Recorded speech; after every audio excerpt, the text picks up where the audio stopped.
Now about the King. The coronation of King Charles III, a once-in-a-generation event, is just a couple of weeks away. And we are bringing you wall-to-wall coverage. Mark Dolan tonight will be down at the palace on the eve of the coronation. That's on Friday the 5th, and, of course, on the big day, the 6th. All the top names, Tom Bower, Kinsey Schofield, and many others. But let's talk about this special occasion. The pomp and ceremony will be watched by millions around the world, and it will undoubtedly be a day to remember.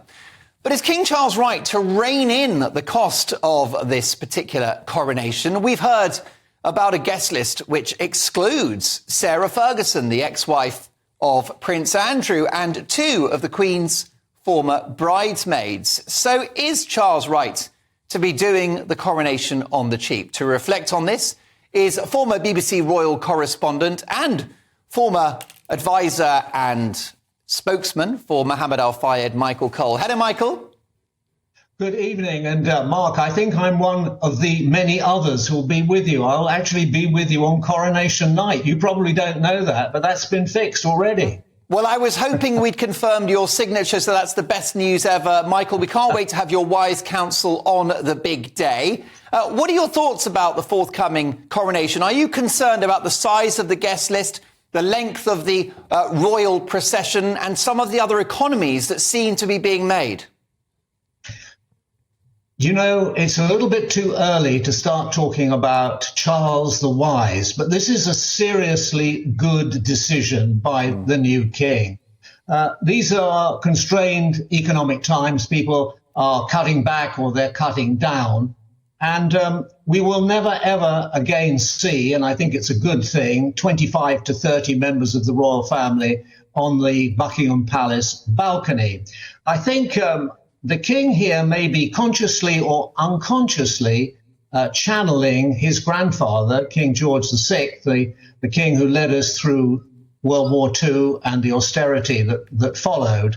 And he said on one occasion that the royal family was best when it was, quotes, just us four, by which he meant himself, Queen Elizabeth, and the two princesses, Elizabeth and Margaret. And I think that's coming through. So King Charles is concentrating, and quite rightly, on the direct line of succession, which, of course, after himself is the heir apparent is Prince William, who is now the Prince of Wales, and then it goes Prince George, Princess Charlotte, and then Prince Louis, a straight line down. I think that's very good, and also the other economies and the other changes are also good. The coronation service itself, the ritual, will be 1 hour shorter, 2 hours instead of 3, as it was in 1953 when his mother, Queen Elizabeth II, was crowned.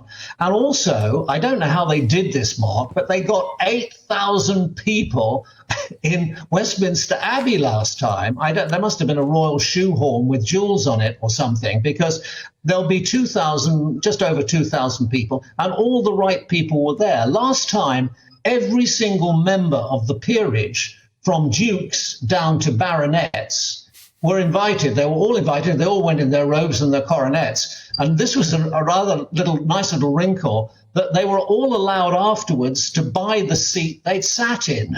And this was a way of defraying the cost in 1953. And most of these peers bought their chairs. Rather nice blue in velvet. I think they were about £5, which is probably the equivalent of about £65 now. But that's what happened. So I think what the king is doing, his instinct is right.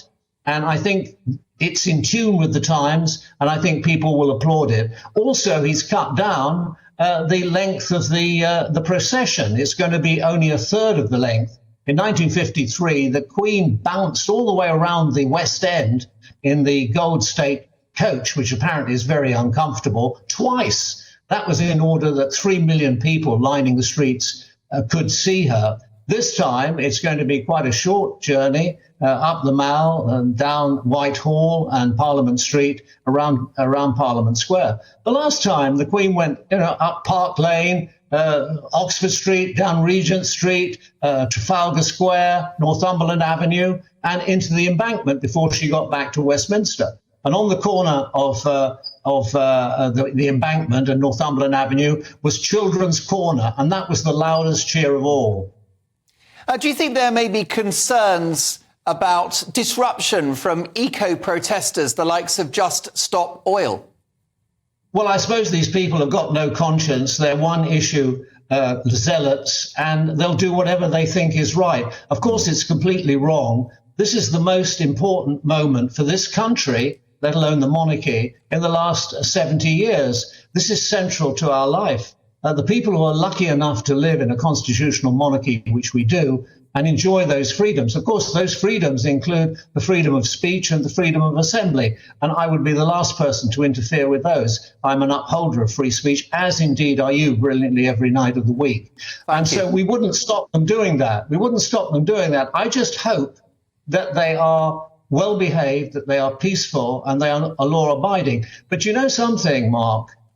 Stony silence is one of the most effective ways to convey disapproval. When Emperor Hirohito came here on a state visit, those poor men, those valiant men who'd survived the Far East prison camps, those that were left, they just turned their back on him and stood silently. And I'll tell you, that was emotional. That was incredible. And I think these people should think about themselves. They obviously don't care about their public image. They probably glory in the fact that people loathe them and what they do.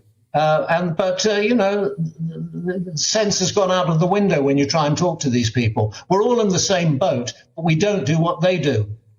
Is the absence of President Joe Biden unfortunate or a snub? Not anything of the sort.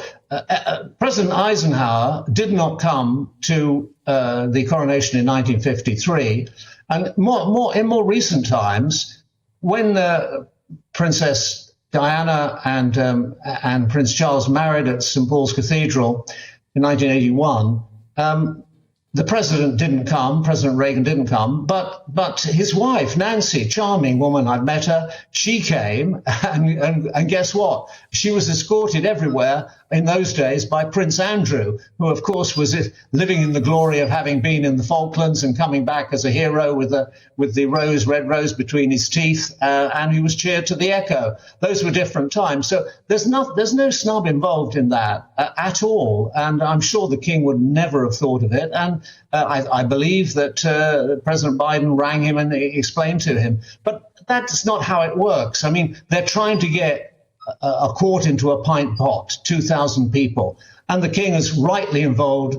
Winners of the BEM, the British Empire Medal, they are the lowest rank of honours winners, but they're the sort of people in the neighbourhoods, the people who do the good things, the people that Rupert Lowe was talking about, who actually deliver and do things. So he's made room for them, he's made room for the servicemen, and he's made room for the ordinary people who are very much part of this country, and also of all the religions. And you know, another great thing he's done, which I think is so good, the chief rabbi, Ephraim Mervis, he's going to have an Airbnb at Clarence House on the night before the coronation, because being Jewish, he and his wife cannot drive in a car on the Sabbath. And of course, the coronation is on Sabbath. So he's staying with the king, with his wife, so that they can then walk across to the Abbey in a very nice, casual way on Saturday morning. And I'm sure there's going to be somebody at Clarence House who's going to turn on the lights for them and turn them off again, because under what it says in the Torah,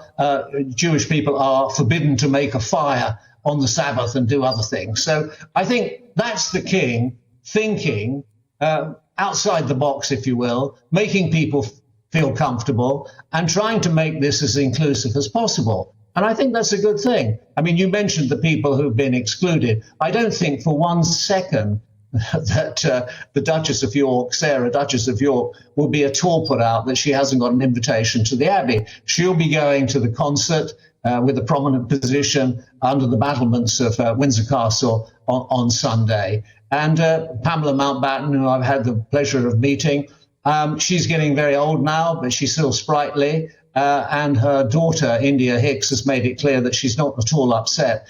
These are difficult decisions, but they're made every day. And I think the king has taken good control. I mean, I was never his greatest admirer, I can promise you that. But I think since he succeeded the Queen on September the 8th, when tragically she died, he hasn't put a foot wrong, and I think he's doing well.